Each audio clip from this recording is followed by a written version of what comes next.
Hello, my name is Michael Duran. And I'm Hannah. And together we are the Disney Durans. Now, we've been wanting to start this channel for a long time. We're finally just going to jump right into it. And we're thinking best way to do that, we're going to start just reviewing all the Disney movies. And what better place to start than the very first one? We're going to review Disney's Snow White, first full-length animated film. Yeah. And one of my favorites. Yes, is one of your favorites. I like it. We're going to start there because where better place to start? There's really, start at the beginning. Why not? Exactly. We're all quarantined, so definitely need something to keep us busy. Let's get into it. All right, where are we going to start with? Okay, so we have a few key pointers. Disney's Snow White came out 1937, a very long time ago, almost closer to 100 years ago than it isn't by far. I mean, that's like 17 years away from being 100 years ago, which is crazy. And yeah, this is the first. This was a big deal, not just for the Disney company, but a big deal for all cinematic entertainment because it was the first full-length animated film. Can you imagine living back then and seeing it? It must have been so weird. Just because we grew up in the 90s, animation and even computer animation has been around as long as that both of us can remember. Yeah. So I can't imagine what it was like to see a cartoon for the first time.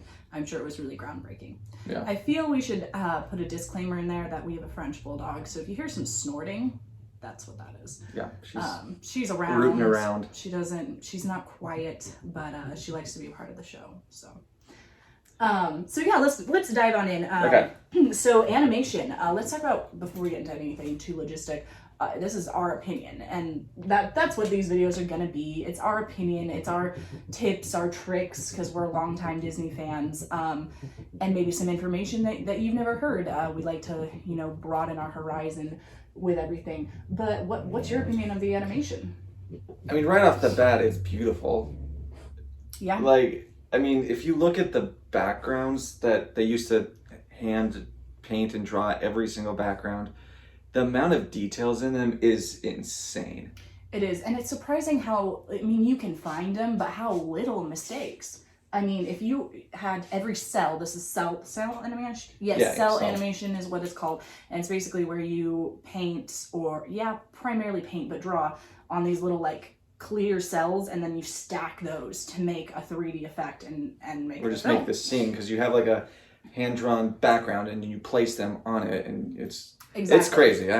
So if you can imagine how many you'd have to draw of one character alone or one tree alone and make it the same every single time, it's insanely it's unreal. And the fact that they were able to do it and do it this well back then with the amount of technology they had is what makes this so amazing, in my opinion.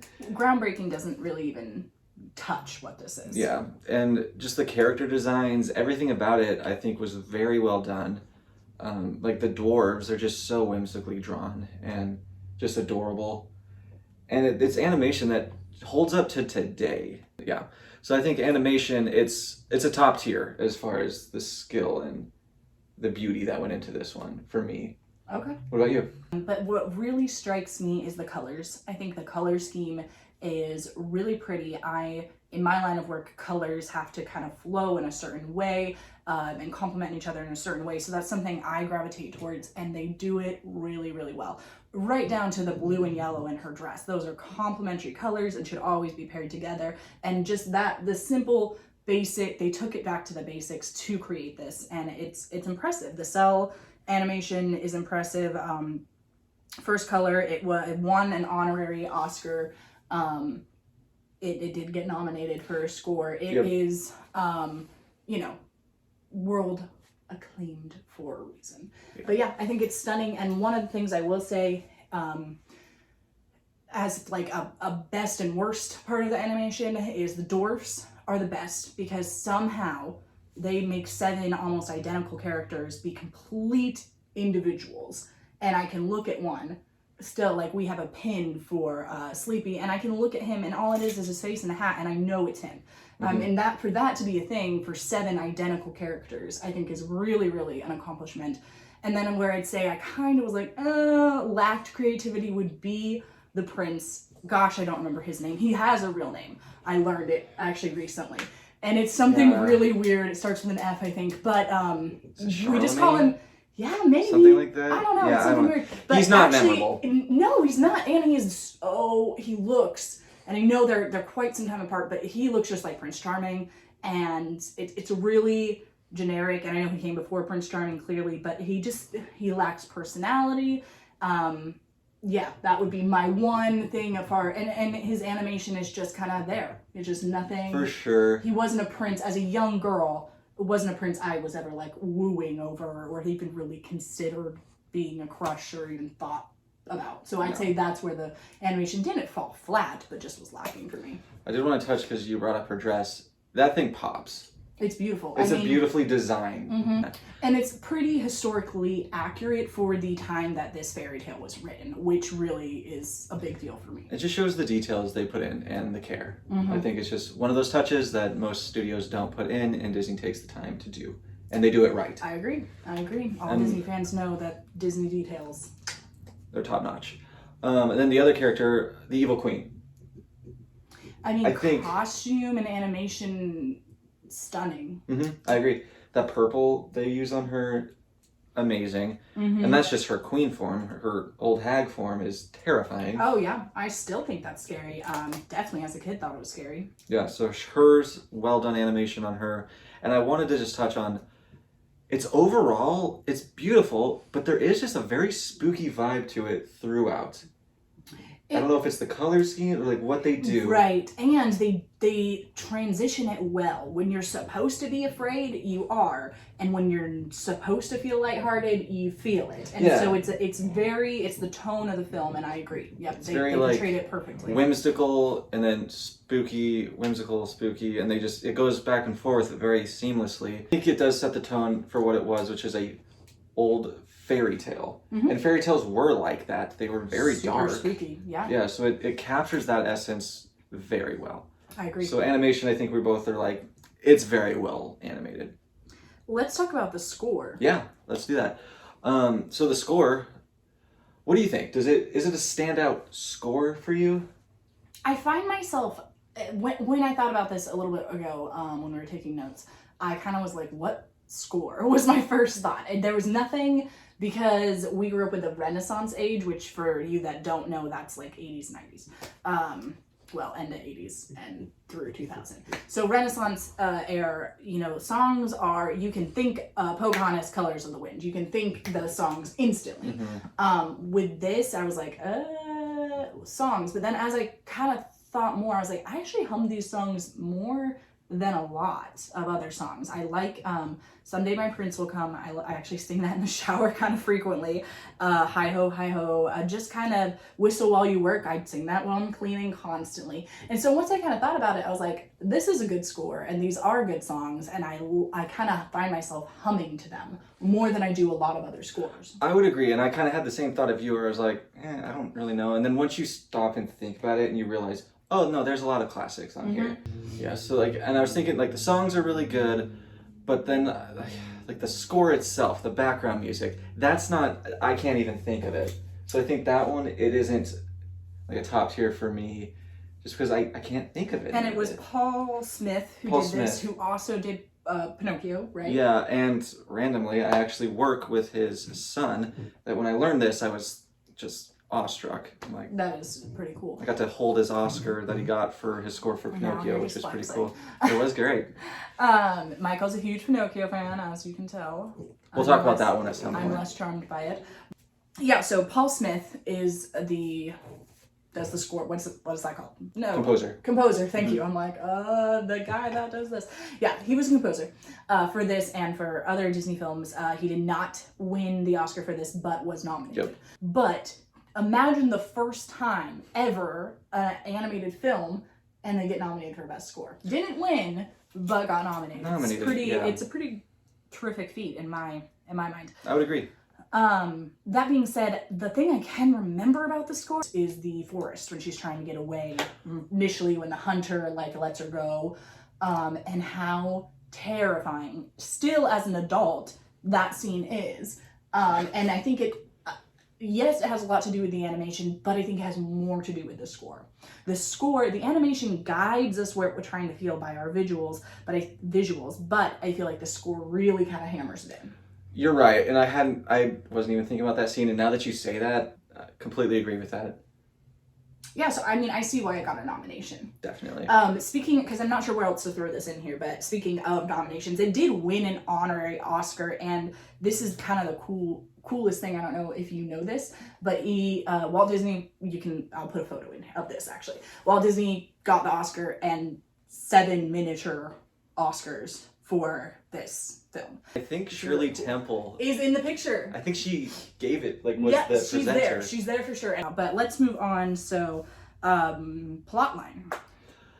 Now, this is a part where it's not as complex as most animated features now. It's a pretty basic plot, kind of very short. Not a lot happens, but you're so enthralled with the characters and everything that it doesn't really matter to me. I'm gonna always look at the source material, and I do know the source material of this, and it's a lot more graphic, go figure, than Disney portrayed. That's kind of always gonna be how it is. But if I remember correctly, the plot took a little kind of crazy turn at the end in the source material versus this material, and so I think overall it's a good plot. The only thing that really throws me is the love interest, I guess we're gonna call it, is some guy stalks you at a well and sings a duet with you. That duet's pretty fire, though. It's fire duet, but just appears out of nowhere, starts singing, which, hello, that happens in Sleeping Beauty, Prince Philip too, and then you literally never see this person again until he kisses you thinking you're dead. And I mean, yeah, the love story is non-developed. It's basically non-existent. It's non-existent. And so to me, it's almost like, couldn't have, like, they pulled a Maleficent and, like, had one of the dwarfs kiss her forehead or something. In fact, the dwarfs do kiss her forehead.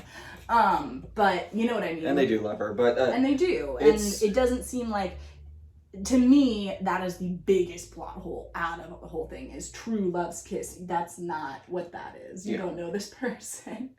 It's an old fairy tale. Of course, but it really is interesting, and this was a different time, but it's an interesting message for young girls, I feel. Yeah. And boys alike. It's like, yeah, you find a dead broad and kiss her, she becomes your wife. Not a good message. Yeah, fellas, don't kiss unconscious people. It's not. Just shy away from that. Really Best well done. plot, I would say, is the antagonist. I think the evil queen is constantly trying. She wants to be the fairest of them all. She wants Snow dead, and she's gonna do whatever it takes to get it. And we see her go to different lengths, from trying to get her heart to trying to, poison her, to all these different lengths of getting rid of her. She does straight up hire an assassin. She does do that. And she takes it into her own hands. So for me, the biggest plot development is Grumpy, just his character himself. You see him being completely shut off, hates everything, to truly caring about Snow White and loving her. I loved Grumpy so much. There's a reason. I hated him as a kid. As a kid, I hated him, and now he's really grown on me. Well, you see his growth as an adult, and you see that it is a big deal. For me as a kid, Dopey, 100% was my favorite. I never got it. Dopey he's cute. Just kind of annoying. Oh, he's cute. Bashful, because I was a really shy kid. Bashful was my jam. And they're all great. Sleepy, as an adult, especially love Sleepy. I do too. We love, in fact, we will insert a couple pictures probably, of us in the Seven Dwarfs in Disney World, because we love the Seven Dwarfs. Yeah, I think the least amount of plot development is Snow. I mean, you don't get much. She doesn't really change. And that was kind of a thing with a lot of the classic Disney princesses, I've noticed. They're dull. But somehow still memorable. Yeah. I think that goes into their casting. Yeah, for sure. And that segues us right into our next category, actually, is casting. We just wrote down the two main, Snow and Queen. So Snow is on Adriana Castellotti? Castellotti? Sure, we're butchering that. Something like that. But yeah, she was the voice of Snow. And I do know a sad fact about this. Do you know this sad fact? Isn't it her only role? She naively signed this contract that stated that this would be her only role, basically. Because he wanted her voice to be only Snow White, right? Sure. Now, she didn't realize the severity of what she was signing, and Sure. that it would kind of stop her career dead in its tracks, which obviously it did. So this is kind of obviously why her name isn't really well known, because obviously she did one thing, you know. But her voice is iconic. It is iconic, and it's Snow White. Mm-hmm. It's that voice, and you know it's that. You could hear it anywhere and be like, I know who that belongs to. Mm-hmm. So her singing voice is lovely. It's so lovely. So what they did by preserving her voice worked. It worked. Disney's a smart man. He was a brilliant man. So for the Queen, it was Lucille Laverne. And this actually was her final role. Fun fact. And I looked through her filmography, no clue of any of them. So I this didn't, is all I and know I maybe her for. should have. What did you think of her performance? Her voice, it's just Shrill and menacing. creepy, yeah. Yeah, and I don't know why the just simple sound effects in her. Is it like a dungeon? Yeah, and like I was thinking specifically her spell casting. Mm-hmm. Yeah, it's And the lightning. That scene is forever ingrained in my mind when I think of Snow White. mm-hmm. And the crow hiding in the skull, and it was terrifying as a child, and it's just impressive as an adult, to be honest. And I guess I didn't look. I wonder if she also does the voice when it's the hag as well. Because I bet it didn't mention she didn't, so I'm assuming she did both, which then makes her performance even more impressive. Right, because to go from kind of that, she had almost like a seductive voice as the Queen. Very smooth talking, very calm. And to go to that like haggard voice that was the hag. Terrifying. Well done. Good. Well done. Props to the Props cast. to you. We're gonna talk more about character development. We kind of talked about it. We kind of hit that already. So one thing we do in kind of our everyday life is a pit and a peak. It's just basically essentially picking your favorite and least favorite. We do it about trips and days, and we'll always just be like, what was your pit? What was your peak? So I figured that'd be kind of a fun way to end these videos. So what is your pit? We'll start with the worst. We'll start with the pit. All right. I mean, as far as a pit, I'm gonna have to just go with development for Snow and the Prince. It's not there, and it lacks in that department for sure. Yeah, I'd say the pit. I mean, I'm gonna basically copy you, but the pit is the lack of love story.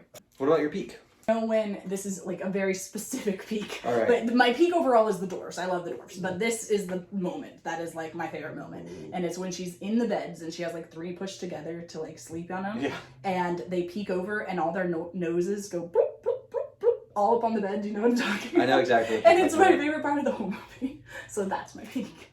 Go with how well they handled the creepiness aspect. Because one of my favorite scenes, and it was engraved in my mind, is when she's running through the woods. It's terrifying. And then when you look into the queen turning into the hag, that scene is so well done. I love both of those scenes. I agree. I think that was really good. All right, so overall, give this movie a ranking, 1 to 10. Where are you putting it? I think a 7. So I'm gonna go a little bit higher. I'm gonna give it an 8. And it is one though that I would recommend everyone watch. It's timeless. I mean, it still has a presence in the parks. Absolutely, yeah. It just got it's not a brand new roller coaster, but it's still a pretty new coaster in Magic Kingdom, Seven Dwarfs Mine Train. Great coaster. Still have the dark ride in Land. The Snow White meets like every day in Epcot. There's still such a presence. Yeah. I think that's it for us. That's it for us. That kind of wraps it up. Go watch the movie. It's on Disney Plus. Everything's on Disney. If you don't have Disney Plus, what are you doing? Do it for us. We'll see you next time. We're the Disney Derns.